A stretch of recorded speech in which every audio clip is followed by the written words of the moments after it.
Welcome to the Embodiment podcast. This show is for you if you see the body as more than a brain taxi. It's for people interested in coming home to the body as a holistic aspect of who we are and how we live. Episodes contain practical tips, exercises you can take away, and interviews with embodiment specialists from around the world. I'm your host, Mark Walsh.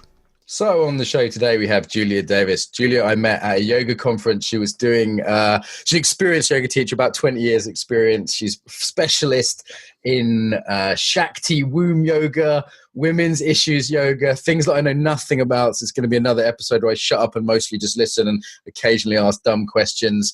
I met her at a yoga conference. I saw this was on the schedule and I thought, hang on, like half of my students, more actually, are female. And this is something I don't have any first-hand experience of, despite having, sisters and girlfriends and all the rest of it. And I thought I should learn something about this. And Julia very kindly let me come to her class, which is very educational. I was the only man there. And I feel like I learned a lot there. So she studied all kinds of yoga, all kinds of traditions, and worked with all sorts of people. Welcome to the show. Thank you very much. Thank you, Mark. Yeah, it was lovely having you in my class. I like that men come along to my women's yoga classes. I really enjoyed it. And we'll get into some of that content. And first of all, maybe we can hear a little bit about your story, like what got you interested in working with the body? Okay, so I am untraditional in as much as I wasn't a dancer or a sporty person as a child. I didn't grow up with yogis and yoginis around me. I came to yoga as a student at university. I picked a course called yoga and found myself meditating and doing yoga nidra relaxation. And then when I finished university and I fancied dabbling a bit deeper, I found myself in an Iyengar yoga class where they told me that I hadn't learned any yoga at all while I was in university, and started out with my sun salutes. I loved the physical practice. It was the first time that I really felt that I enjoyed being in my body rather than feeling like I couldn't do anything because I wasn't an accomplished sports person. And from that, I went from going to one class a week to 2 to 3 to my teacher saying, well, wouldn't it be a nice idea if you trained as a teacher? And my teacher, even though she came from the Iyengar tradition, thank goodness she wasn't the Iyengar dyed-in-the-wool teacher. So I trained with the British Wheel of Yoga, and I went to a teacher at the time who was a Bihar school teacher. So I was very strongly influenced by the Bihar school, and I really loved that. And that served me really beautifully well. I felt fit and healthy and well until I had my children. And things did start going a little bit undone at the seams when I had my children. And I came to a different form of yoga as I kind of had my children and felt like I needed something different. So I came across practice. I think you've interviewed Gary Carter. So yeah. Valley tradition started to really appeal to me, where there's much more fluid movement and there's an ease in the body, and then you can start to kind of enjoy yourself and play around with the movement a bit more. And then a little bit later on, quite a bit later on, I came across women-centered yoga, and it was like a light bulb went on, and it was like, this is for me. I'm a woman. 80% of the women, people in all the classes that I go to are women, and rather than when I was in my 20s, powering through my practice and having the practice, it was very similar every day. And when I had my period, kind of trying to ignore it and going through it and thinking, well, I know I'm told not to do headstands, but even would a headstand be so bad to do when I've got my period? I was very linear in my approach to yoga, and this taught me actually I'm a flowy person. There's an ebb and flow to my life. There's an ebb and flow to who I am. I do have a womb. I have got things that are different to me than the men that I see in the anatomy and physiology books, in the yoga books that I see. I hadn't seen a book apart from a pregnancy yoga book with a woman practicing yoga until that point. It was like the Bihar school Asana Prana Mudra Bandha book that was my kind of little Bible until then.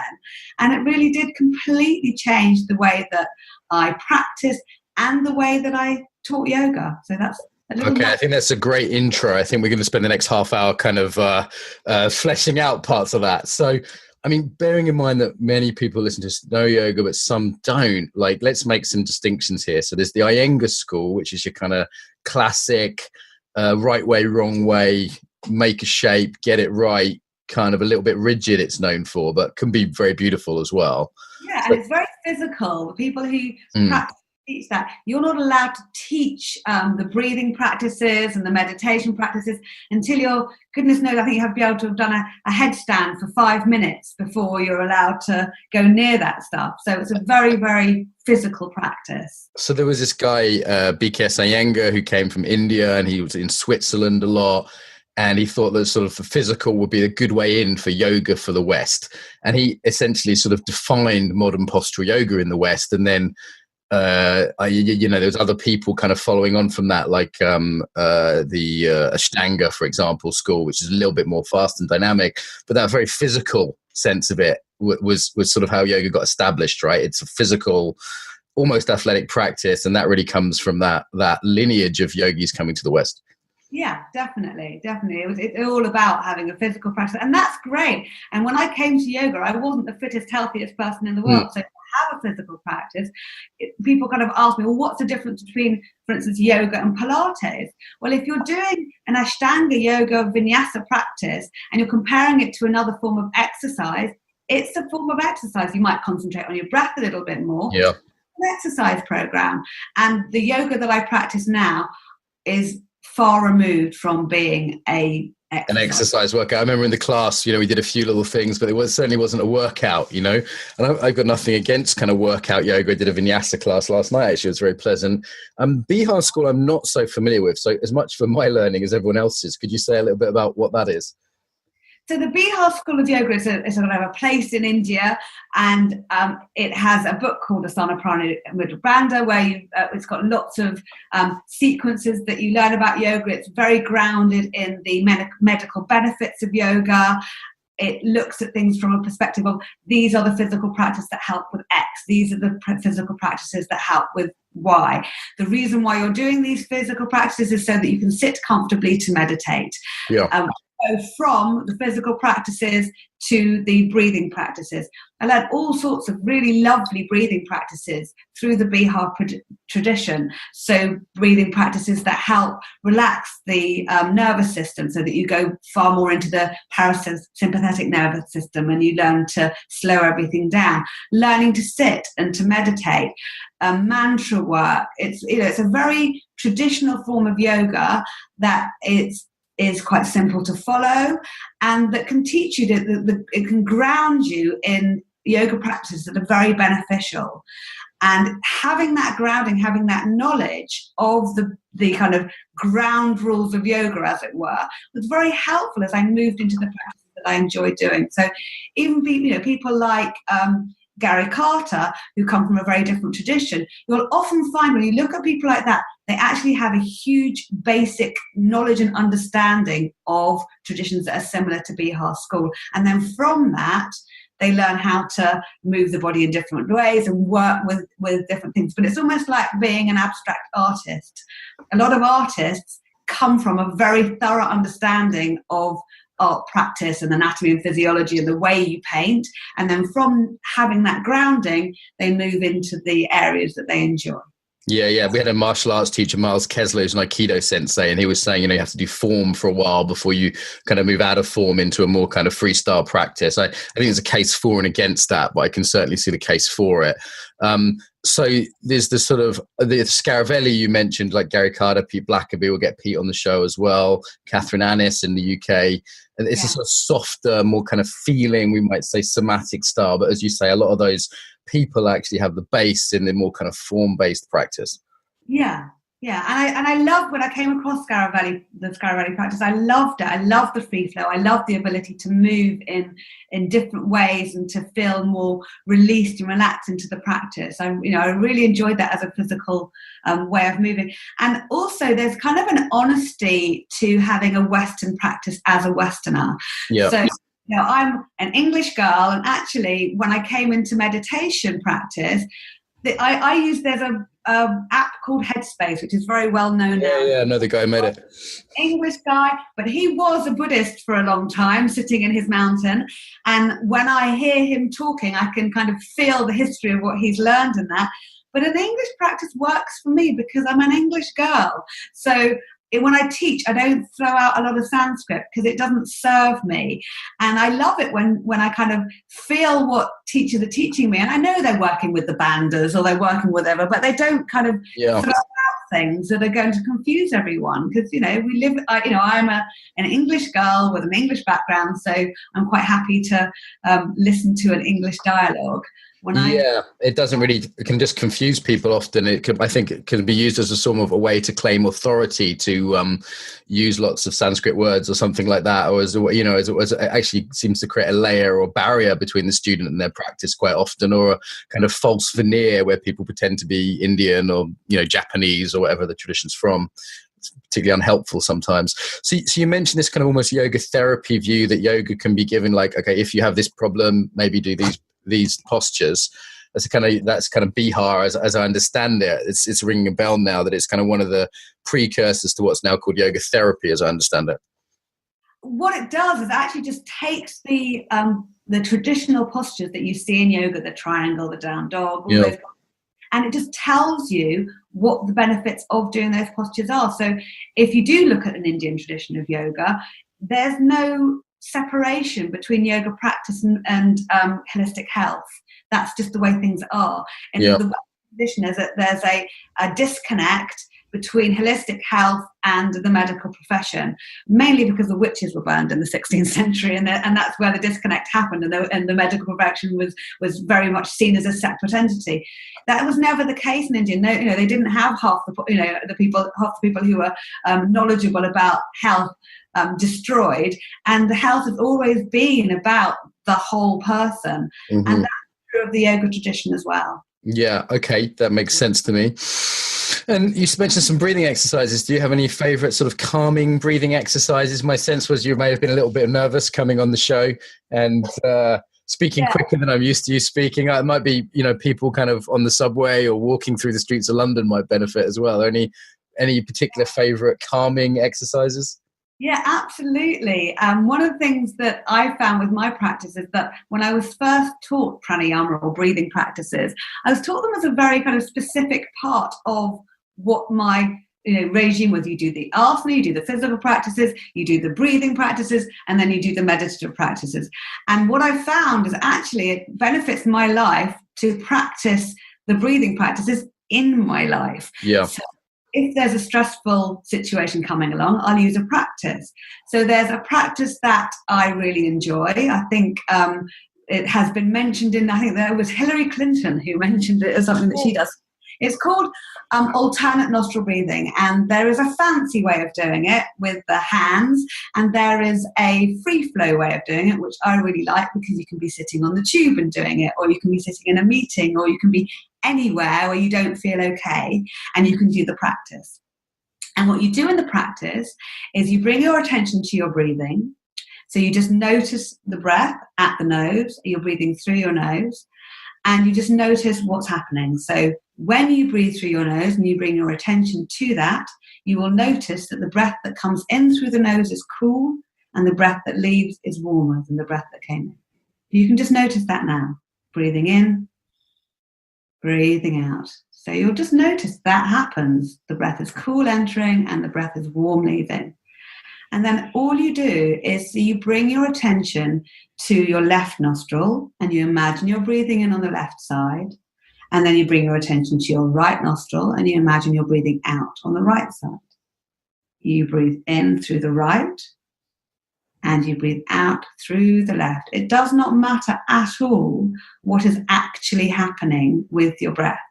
In your mind's eye, you're breathing in left, you're breathing out right, you're breathing in right, and you're breathing out left. And you just continue in that way.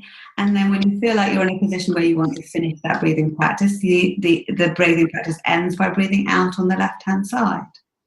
So I'd normally teach that in a yoga room with eyes closed, focusing. But then when you become used to it, and if it's a practice when you practice it in your yoga class that you enjoy, then it's something that you can do sitting at your desk. That's nice, yeah. And I've never done it before. I've done it before, sort of pressing the nostrils and all this, but I've never done it. I've done mindfulness of breathing before, but never focusing on different nostrils like that. And I found that a nice way of concentrating, because I found as I was doing it then, it kind of really made me concentrate by going, okay, which is that going in that nostril or out that nostril? And I really enjoyed that. So thank you. I'm very big on getting yoga off the mat and into life. That's my thing. So I love that. Yeah. Things that can actually be used in our life in the moment, or as a sort of very short break from the action of life, I think are very helpful, because we can't always get, I made it to a class last night, but it's not always I can do that, just in terms of the speed and the busyness of things. And that I completely am all about that.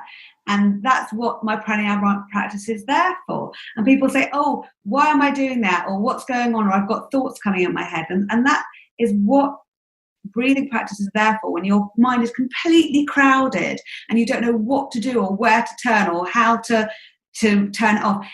Just to know, it's not about turning things off. Just bringing quiet to the mind by focusing on something helps.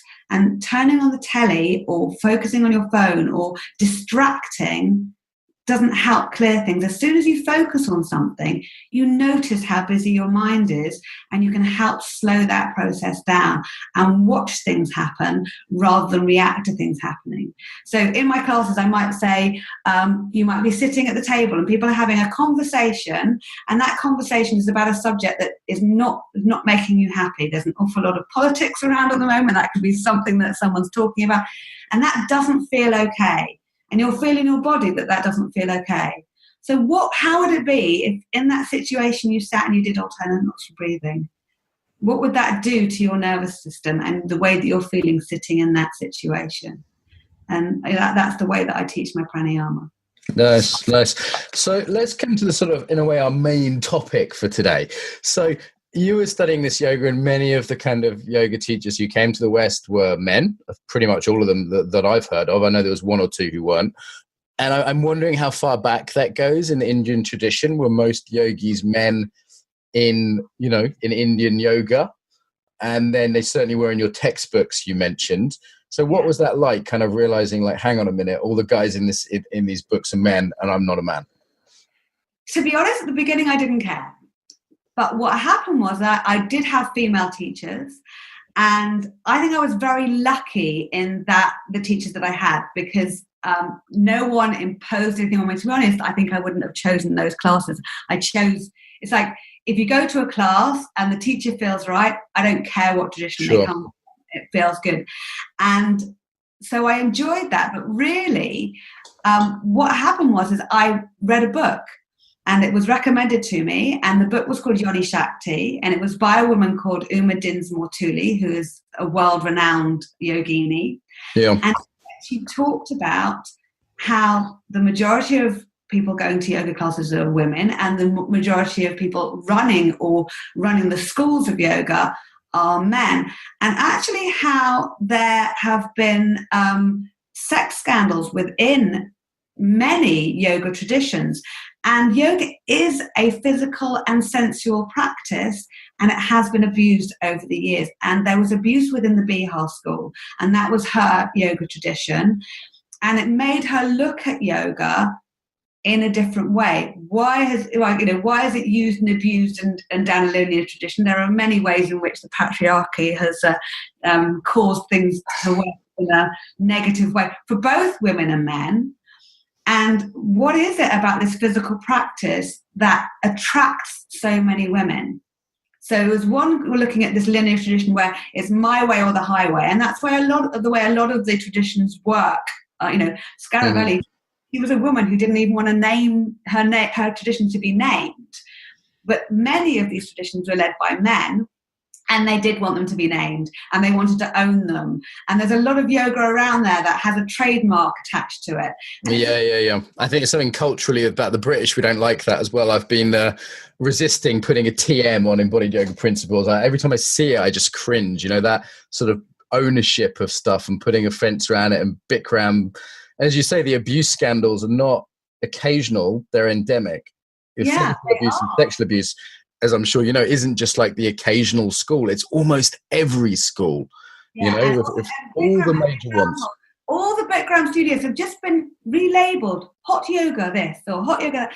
And there wasn't really a major discussion about, wait a second, there has been a huge amount of sexual abuse within the system. Why and how has it happened? Yeah. One of the things that happened with the Bihar school is that they didn't own the fact that this had occurred. Yeah. And I mean, the thing is with me is that it hasn't affected me. I've had beautiful yoga practices. Yeah. One of my favorite yoga teachers is a beautiful man called John Stirk, who teaches the most sensual form of yoga you can imagine. He never labels it, but it just feels amazing in your body to practice his yoga. Yeah, he's just up the road from me in Lewis. Yeah, I've done a few classes with him. It's very different, very, very interesting, creative stuff. But he hasn't really tried to create a sort of system in the same way. You get these systems, then you get power hierarchies, and you get control, and you get, there's one right way, and there's one guru who's in charge. And, as I've set up Embodied Yoga Principles, I've been like, okay, how do I avoid this? Because it's not just that there's some bad people. That's the normal narrative, right? Like there are some bad people, but it seems like there's a system which is corrupting in its essence, kind of absolute power, or no accountability, or no, there isn't democratic kind of checks and balances, or, there seems to be a systemic problem and not just a problem of individuals. Yeah, definitely. And that's what was so beautiful about the women's-based practice, is that at no point when I did the womb yoga training with Uma did she say, I own this. This is my practice. If you ever want to do this, then you have to respect me and mention my name with every practice that you do. I do mention her or not. I think that her work is absolutely amazing.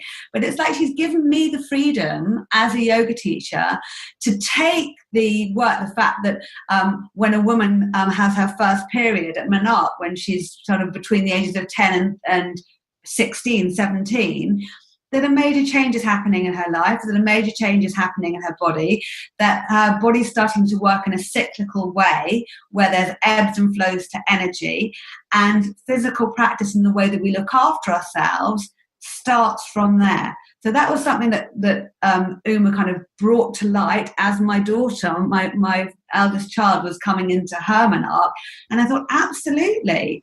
And what's happened in my life is that my daughter now is very well aware that a good time for her to take a step back and look after her body and look after herself is when she's got her period. And she's very into physical fitness. She's very into running and doing all sorts of things that are completely non-yoga related.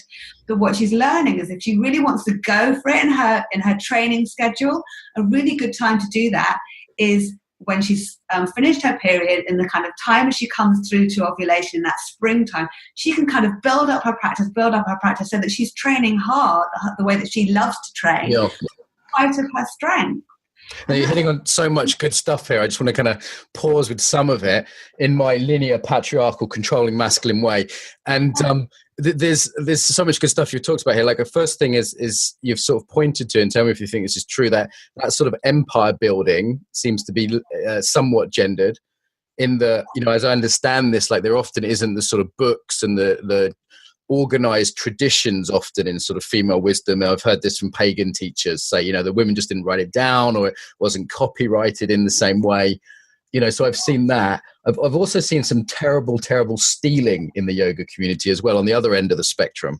So on the one hand, we've got kind of, like hardcore copywriting, you have to mention me, control. And on the other hand, you've got this like, nobody owns yoga, so I'm just going to fucking rip you off.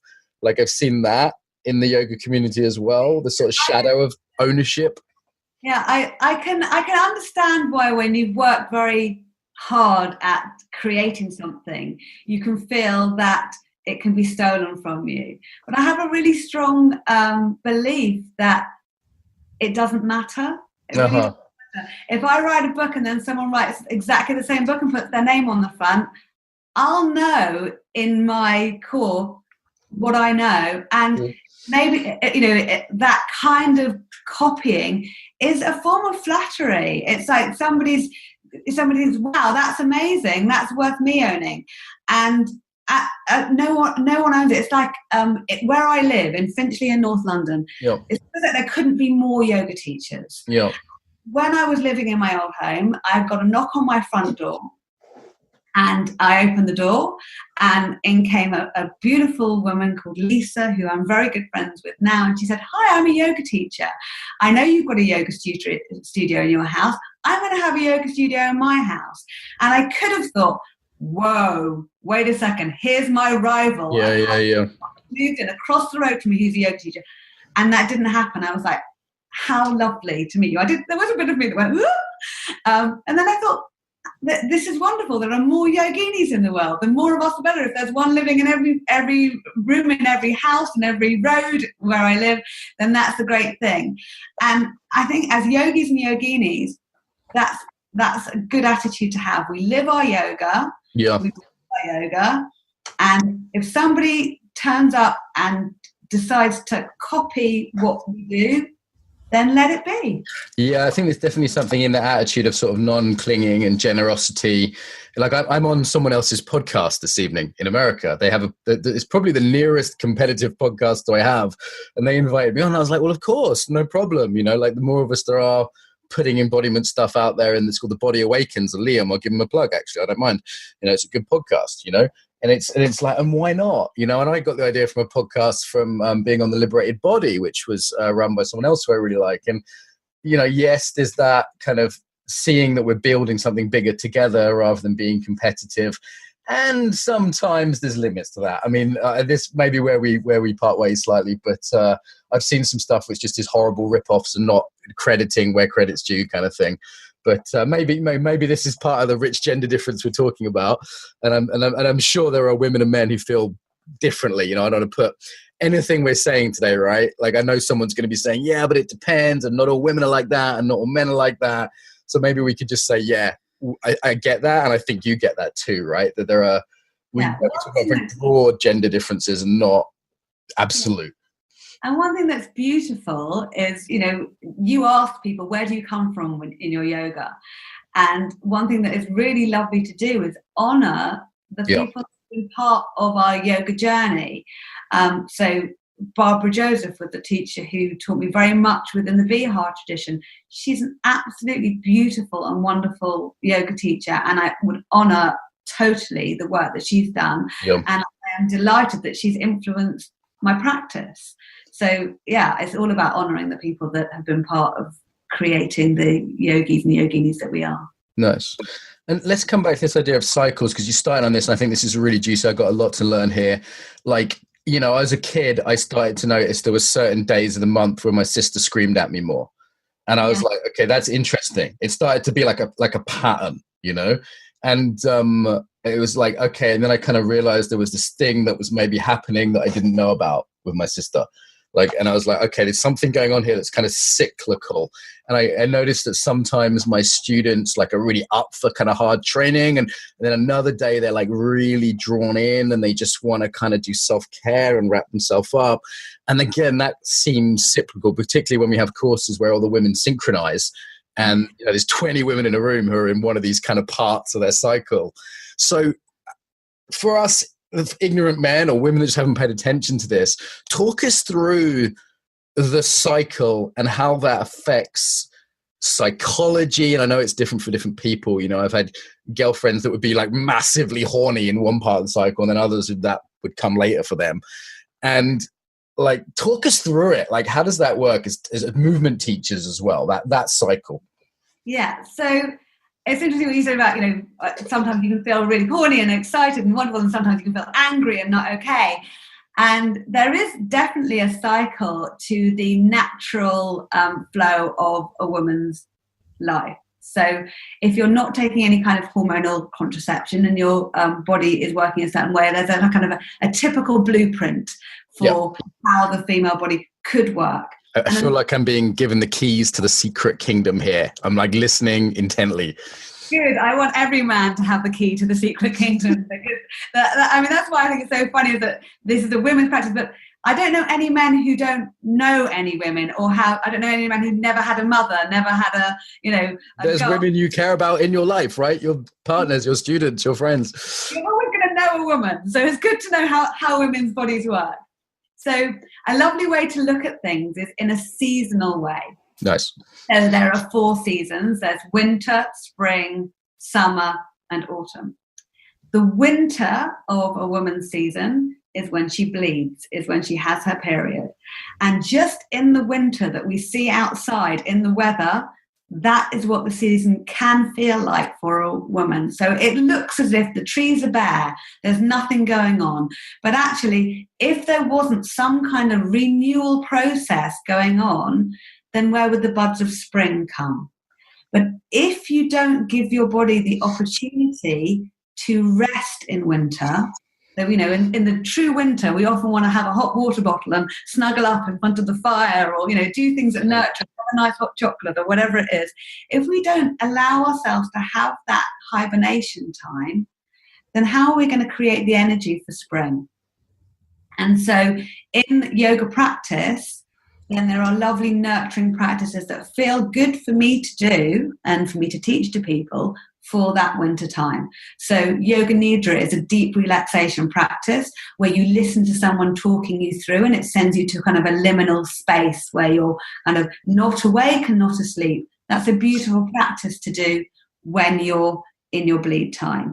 There are very gentle movement practices that might stretch out the kind of tummy area a bit. So like a very, very gentle cobra practice, or just a really gentle practice that stretches you out might be a lovely practice to do when you've got your bleed time, or being in pose of the child. Like you said, you know, so you've got women in your class who want to huddle up and hold themselves close.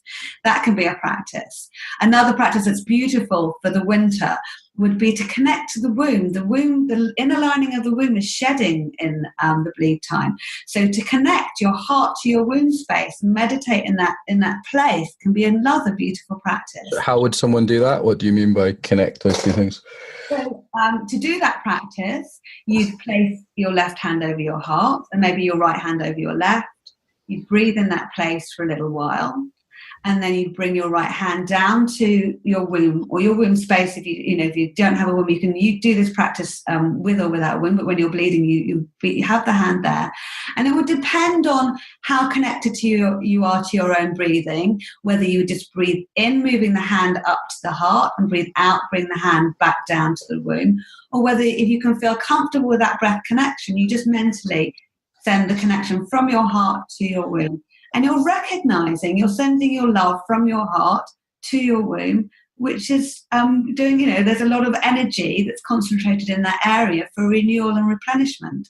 So you're just recognizing that. So it's a lovely practice that you can do, and that I enjoy. It strikes me this is almost, obviously we're going to go through the whole cycle here, but this is the part that's least honored, in that when I work in business, it's always the resting that's never done.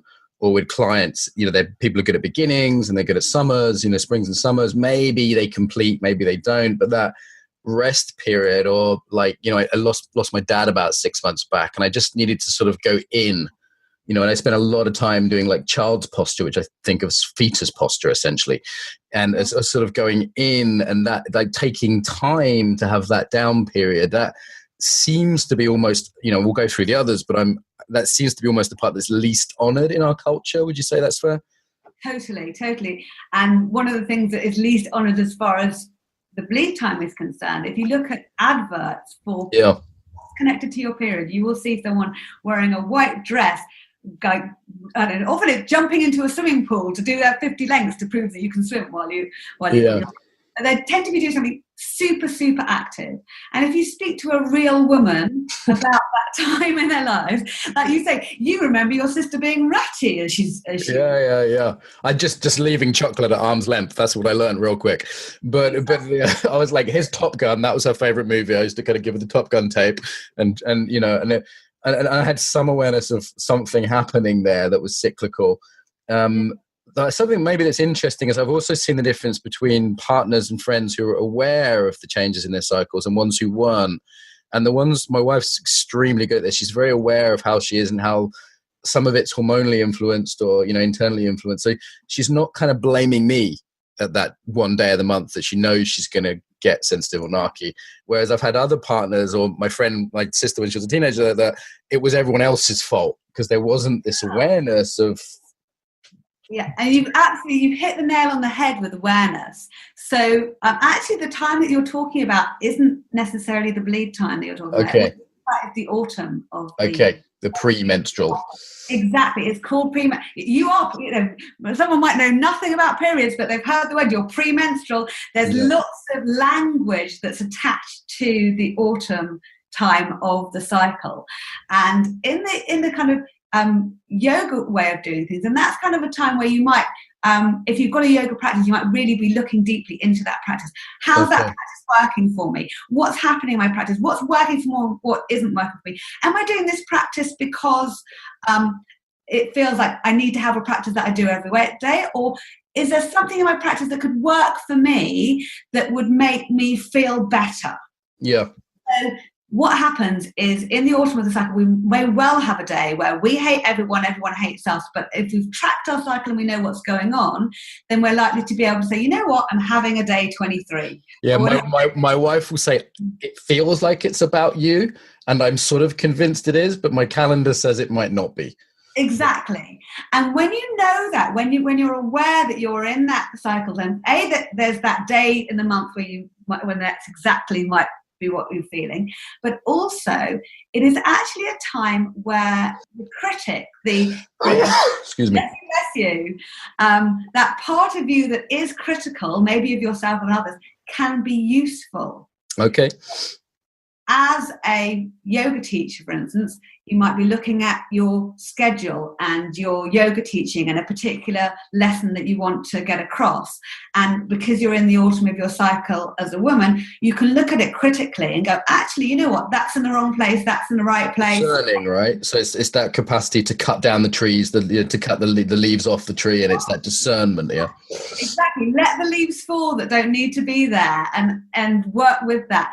And it's just, but if you really watch what's happening in your cycle, then you kind of know the days where you're going to look at the work that you're doing and think, I am the most terrible whatever in the world, all my work is rubbish, and throw it all in the bin, which could happen also in the autumn of your cycle, and the times where you can use that critic that you've got. Got it. So there's a risk of, I guessing, self-criticism or criticizing others, but then there's also a potential boon there. There's a potential benefit. I also notice as a very linear sort of masculine man, we're working backwards now, which is driving me crazy. I was like, why isn't she going to spring? We're talking about autumn. What the hell's happening here? This is insanity, And I certainly notice I have a lot of students that don't. I tend to be very clear and teach in sort of step by step, an arrow going in a particular direction, and this maybe relates to teaching style as well. Though I've got other teachers who are, as Paul Linden, one of my Jewish teachers, says, more like a plate of spaghetti. That's a sort of Jewish tradition thing as well. But okay, so going backwards, I guess we're in summer now. So maybe we'll go all the way back to spring. Oh, okay. Let's just fucking jump around some more. You know what? You're the guest, Julia. I'm just going to deal with it. That's fine. So imagine we were in winter, and in winter, all that work's going on so that we can have a rest. Yeah. We come into spring, and in the springtime, everything's kind of starting to be energetic. There's more of an energetic flow. So in my practice, I might feel like I'm absolutely in the spring of my cycle at the moment, and I felt like doing a practice and a teaching practice, and I kind of checked where my students were in their practice, and there was nobody in deep winter, and I thought, you know what, I'll see how the energy goes. And it felt like an enjoyable practice to work with the inverted V or the down dog, and sort of work up from that to an inversion that you could almost like work up to headstand. And you can be quite strong and quite powerful and quite dynamic, and you're working with the banders and you're doing a really, really strong dynamic practice. And you can feel like the energy's building, and you can feel like it's, everything's about renewal. And actually there's a correlation between the menstrual cycle and the life cycle of a woman as well. So the spring of your cycle is very much like the spring of your life. And if you look at young children, it always makes me laugh that people are looking at mindfulness practices for 5-year-olds. If you know a 5-year-old, getting them to sit down, get them to close their eyes and meditate, it might be a real stretch. But teaching them fun yoga practices that get them to understand that their bodies express their feelings. Yeah. Easy thing to do. You're like, okay, you're angry. Well, how about being a lion? And Animal yoga. I like that with my niece. She's like 6, and it's just like we might do like sitting like a mountain quietly or sleeping lions for a minute, but most of the, like if I do an hour practice with her, 30 minutes, usually 30 minutes actually, it's like animal kind of stuff and gymnastic-y kind of stuff and shouting and your kids are upset, they're not going to hurt their head if they do a headstand or a handstand. If they're little kids, you can get a kid to do a handstand or a headstand as long as the floor's nice and soft. If they fall over, they'll be fine. 45 and doing that, you might need to look after yourself a little bit more. And that's, it's the same with the cycle. You've got that kind of feeling of youth and vitality and energy that's similar to a kind of child. And then you come into the summer of your cycle, and that might be the time in your cycle where you feel really happy to be seen. And like that might be the time in your cycle, you're ovulating. When you ovulate, it's all about making the eggs to make the babies. So you're often, your mental place is like, I'm out there. I'm going to want to party. I'm going to want to be out there. And I open my wardrobe. Anything I wear looks fabulous. I feel fabulous. Yeah, there's real confidence in that, and often I've noticed that's when women want to have sex with me the most. Is that typical during that period? Yeah, actually, there's been research done on the sex industry, and women in the sex industry, if they're ovulating, they're more likely going to have people wanting to put money down their top. Okay. That's not a very PC thing to say, but it's that obvious that the ovulation time is the time of feeling. There's something in the walk, something in the sort of swagger, the hips. There's something which sometimes I see it in the street and I'm like, I don't know for sure, but I'm looking at a woman and go, I really want to go talk to her. And she's looking at me like she wants to talk to me. And I'm going, okay, there's an ovulator right there. Exactly. And in your practice, I mean, I know that your practice is, it's all about embodiment. It's all about knowing in your physical practice where you are in your chakras, and having a nice open heart and doing all those asana practices that open you up feels gorgeous when you're ovulating. It can feel really lovely to be open-hearted in that place in the cycle.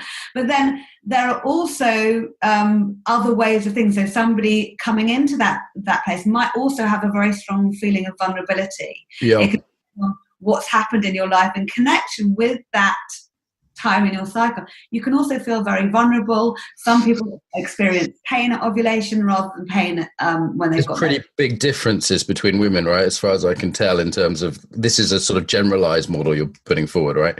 Really, and there are two wonderful women, Alexandra and Shani, who wrote a book called Wild Power, and they work in the world of menstruation. That is their world, that is what they do. And there's a rule that they have, and it's called the Big Red Rule. And the Big Red Rule is, it's your cycle that matters. Yeah. It's for you that is the truth. You're telling me that I'm not going to have you all figured out in 30 minutes on this podcast? Like my systematizing masculine brain was so for a moment there thought I might finally get it, but too many individual differences. So let's talk a little bit about the shame. So you kind of pointed to this earlier. Like whenever I see an advert for a tampon or a sanitary towel on the TV, it's always a blue liquid, that they pour on it. And like, what the fuck? Who has a blue period? And then, they're all in white, and it's something that people don't talk about. I have male friends that would still feel weird, like picking up sanitary products for their partner. Like if I go to the supermarket, I think even my wife is pretty liberated around this stuff. I'm not sure if she'd ask me to pick up some sanitary products. I don't think I ever have, actually, come to think of it. I have for female friends before, but it's like for some people that's still weird in a way that, I don't know, picking up, some cotton buds for your ear wouldn't be weird. And both with women and with men, there's this whole like weird shame around it. Yes, I think shame is absolutely a word that you can use in connection with periods. Even calling it a bleed time seems like a really dramatic thing to do. That's what's happening. You're bleeding. But saying that out loud in company is still not okay. I've only started hearing that for the last couple of years, actually. I'm probably going to call this episode Bleed Yoga. But yay! Did you approve of that? Okay, good. That'll be fine. And absolutely, and I think part of the pain that physically women feel around the premenstrual and the bleed time is connected to hiding away. So when I was a young woman, when I was 13, I used to experience very extreme pain in my period, and the way that was dealt with was take these painkillers for the pain that you're experiencing, and get on with your life. And honoring the fact that there might be pain could reduce the pain. So my daughter experienced pain when she had her period. I'm sure she's going to love that I'm talking to you about that. She has a moon box. We have a box that specifically has pamper products in it that she knows she can get out at that time, so she looks after herself. She'll phone me on her way home from school and say, "Mum, I've got my period." And she knows that I'm going to be running her a beautiful warm bath to look after herself. So if you have something that is seen to be shameful, that people don't talk about, that there's blue liquid on the adverts, that you're supposedly meant to carry on as normal, go, then you're going to get the fallout from that. But if every child, as they experience, every girl as they experience their first bleed, was celebrated in their family for this change that's happening in their lives, it was recognized, they're given kind of treaty things so that they learn how to look after themselves in their bleed time. They go to yoga classes, and in that yoga class, the cycle is mentioned, and they're told not don't do a headstand or don't do a handstand because you're bleeding. If you're bleeding, these are practices that could be beautiful for you to do. And isn't it lovely to know that there are times in the month when we can look after ourselves? There's the Sabbath, there's the weekend. Yeah, sure. We have that in a week and in a year, right? Like certain festivals. And I guess it's pretty different cross-culturally. I know certain cultures do sort of celebrate it very openly. Others hide it away. Sometimes there's religious prohibitions, like when you're menstruating, you're not allowed into the synagogue or whatever it is, the church. There's certain religions that definitely have that. You should be sort of hidden away or in a special tent somewhere, in all the women in the village kind of put off to one side. And maybe there's something good in that too. I know the whole red tent thing has been a movement of together on during that time.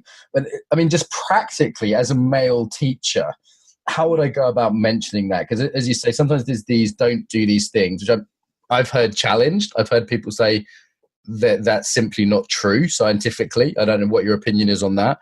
But also just like practically, how would I bring that up? Because and it's not so much that I'm embarrassed about it, but I know some of my students are, like some of my students, so I'm thinking in Russia, for example, where I work, if I said, "Oh, where are you at in your bleed cycle right now?" they would be horrified that I was asking them that question. Yeah.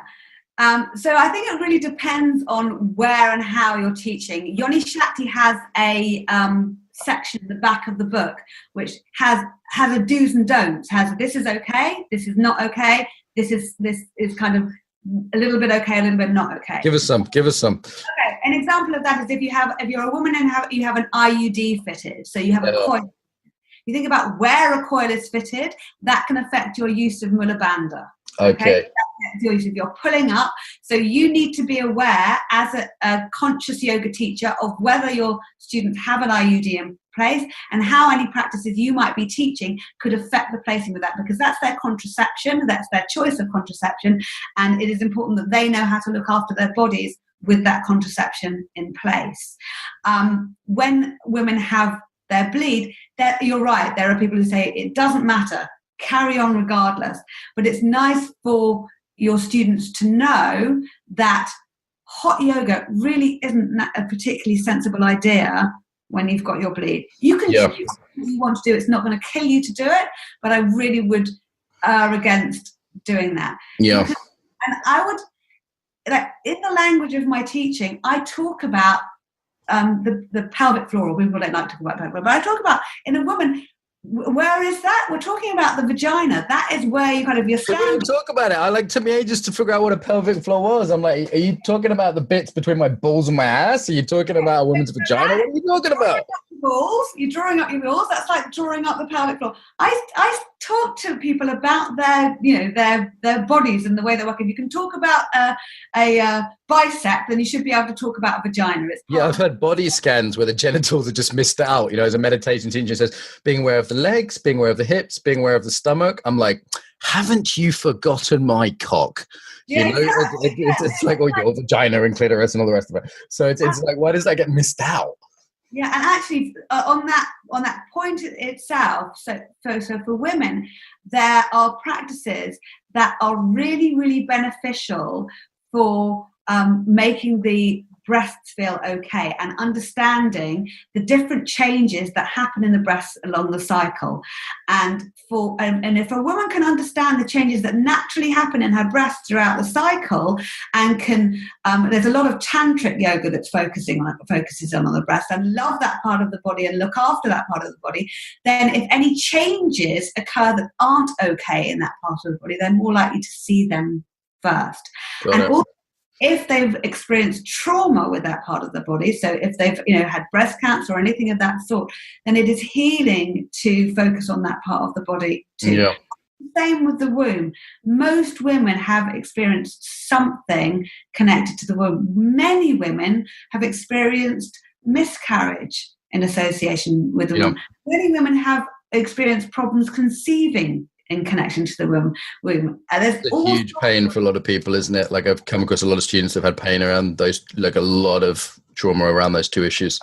Yeah, and if you ignore it, fine, but if you are using yoga, it's like, what's the difference between yoga and Pilates? Yoga is a life tool. And if you're using yoga as a life tool to help you manage your life, feel okay in your life, then connecting to your breasts and your womb as a woman, that can only be a good thing. Understanding the importance of the breasts and the womb for a woman as a man can only be a good thing.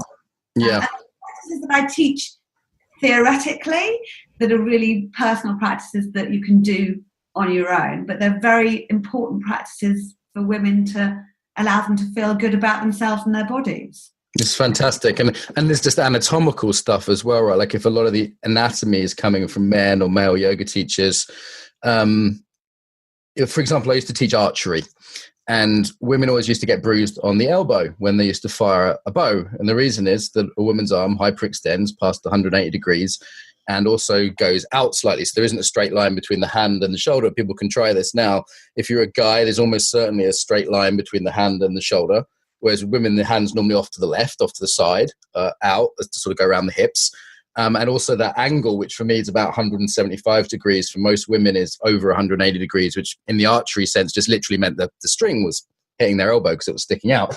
And it was so obvious that there was no sexism in this. I was just doing a lot of archery teaching, and I was noticing that the women were getting bruised elbows. So I said, look, we need to change. The string would twang their breasts, And I'd say, okay, we need a different posture of archery for the women. And because this is something, and actually boys often have the same hyperextension. It's men that change actually from childhood. But I go, this is just a physical thing, and it's the 95% of people, not all. And I just noticed it and went, okay, I need to have a different archery posture. So isn't that equally true of yoga postures? Well, absolutely. And what you're talking about hyper-extending or hypermobility. Yeah. A large proportion of people generally who choose yoga as a form of movement have hypermobility. And that's because it feels gorgeous. As a hypermobile woman myself, right. It's gorgeous to do a big wheel when you've got a huge amount of hypermobility. All those asanas that involve bending and bending in funny ways. A lot of people who are hypermobile are really, really capable of doing that. And then you get them to go on all fours in a cat position, and their wrists are locked, their elbows are locked. Yeah. They stand in a triangle position, their knees are locked. And I do find it funny when I see people who say they specialize in yoga for hypermobility, because every yoga teacher has a responsibility to notice and work with a hypermobile body, because more people in your class will be hypermobile than won't be hypermobile. Well, it's interesting. We pathologize it almost by calling it hypermobile if that's the norm. I mean, like that's not a pathology. That's just the anatomy of women, right? Like, you could equally say men are hypomobile in the elbow joint. That would be equally valid. But it's not true of all women. People who choose yoga often choose it because they're more bending. I'm sure you've had people say to you, I can't practice yoga. I'm not flexible. Yeah, I'm good at yoga because that's the idea, isn't it? That we're good at yoga because we can achieve a certain flexibility. I was in a class last night and it was full of sort of 18 to 20-year-old women because of vinyasa class, and that's popular with these women in this particular location. And I'm just not as flexible with them as a 38-year-old guy. You know, there's a different biology there. And there's also, as you say, there's a self-selection. And I wonder if that puts men off going to yoga a bit, this idea that, okay, well, I'm not as flexible as that young lady who may have been a dancer previously, seems to be the thing for yoga teachers now. Is it that men are staying away, or is it the women are drawn to it more? Why are there more women in yoga? Let's just say that. I think, I don't know for sure, but I love I love yoga because it is a safe, comfortable, easy environment where I can move, but I'm not dancing. And I think that it's almost, and it's kind of a shared environment, and no one's necessarily looking at me in that environment, and I just feel comfortable and safe and easy in it. And it's like, I don't know whether this is a truism or not, but some people say, why should I practice yoga? And I said, well, do what feels nice for you physically. Sure. And other guys might feel like kicking around a football in a football pitch, or they might feel like doing something that's going for a run, or doing something that isn't a let's all be in a room sticking our bums in the air kind of practice. Well, it's interesting as you. I think do whatever works for you. Sure. This part of this podcast is about putting out all the different embodiment practices. We've had people on from so many different disciplines and dance and martial art. There's so much good stuff out there. I think there's some interesting things that you just put on there. One, it's communal, right? It's kind of everyone doing the same thing. Two, you're kind of not really looked at, so you're not the center of attention, which I know a lot of female students, and maybe it doesn't have to be biology, this could be society, just feel insecure and being the center of attention or being looked at. They like to do things communally as a group, and there's this I think there's something else in state shifting. Like what I've noticed is, again, without putting everyone in the same box, just to preempt that boring criticism, like many of the women I know are more into shifting their state through dancing or yoga or something. There's that sort of state shifting through the body, whereas the men I know tend to do it more with alcohol. It tends to be less something one does for oneself through the body, stiff straight in that way. So maybe we can take this to the other side as we kind of move to the last kind of 15 minutes or so here. And I know men tend to have a way of making all conversations about women about men, so I'm aware of that. Also you've just maybe it's a challenge or not, but it seems to me now that yoga is pretty female dominated. And while the traditional schools of, say, Iyengar and Bikram and these sort of big schools were founded by men, it seems to me that most yoga teachers are now women, increasingly senior yoga teachers as well. So it's like the glass ceiling. Tell me if you agree or not, but it seems like the sort of glass ceiling in yoga seems to have been broken a lot. And there's some, if you go to like a yoga journal conference or the Om Yoga show, there's more women, female senior teachers than men, though a bigger percentage of men than is representative, perhaps. And I've been in classes where female teachers have said, everyone lean back to where your bra strap line is, or run your hands across your breasts, or, I've had female teachers saying, it's like when you're on your period. And I'm just sitting there going, no, I don't know what that is. And I can guess where a bra strap line is, but I don't have one. Actually, as the only guy in a female yoga class, all female yoga class sometimes, I've been in classes with 20 women, and just me as a guy. And I felt slightly like excluded, like their instructions do not speak to me. And I'm anatomically different. So I just want to kind of, like, for the men out there as well, say, maybe this is also goes kind of the other way. I can only speak from my personal experience. I have classes which are very similar to the ones that you describe, where I've got the one man or the two men. I do have men that have come to my class and then come up to me in the street when I was there and go, "Hi, I'm on day 3," just because they think it's really funny. Or just kind of funny about the fact that they are, they're not cyclical in that way. But what I try to do in my classes is recognise the difference between the men and the women in the class. So hip circling movement that I might do in a class, and there are certain movements that are easier for women, like a salsa type circling, that are easier for women than they are for men, because our hips are made differently. And I will draw attention to that in a nice way. So like, this is easier for women because we're made this way. This might be easier for men because they're made that way. If I'm doing a heart-womb meditation, a heart-gut, the way that women connect to their gut, a man can connect, a woman connects to her womb, a man can connect to his gut. So I like to give alternatives for men to do. If I'm referring to female genitalia, I've got braver and braver about referring to male genitalia. I find it much easier to talk about a woman's body than a man's body because I own a woman's body. But that's what I try and do. I try and also there are prohibitions. There are things that I feel are feel less okay for a woman to do at certain times in her cycle, or certain I feel less like I want to do in certain times in my cycle. Men have got freedom to do whatever they want to do. They might feel like they're winterish on a period, and they feel like, actually I'm feeling like I've got a bit of a downtime. Yeah, there's some research that men have a 12-day hormonal cycle around testosterone. Yeah, certainly not as cyclical by most measures. Yeah, and often I have women who are postmenopausal in my classes, and power and a freedom to the wise women class because they can do what they want within the limitations of their high blood pressure or whatever is going on with that sort of thing. They can do anything. And it's the same with the men. You've got a practice where you can do anything, but you need to listen to what your body wants you to do or doesn't want you to do. And you have to recognize what your own cycle might be because you haven't got an internal clock almost dictating your cycle. So I love it that men come to my classes. I do think it's very beneficial for them to understand the cyclical nature of women, and that by coming to the class, the fact that there might be a kind of a one man for 9 women in the class, they'll get a greater understanding of the women in their lives. But also, I hope that I recognize that they are different, and that they'll have things that they can and can't do, or that they find easier or less easy.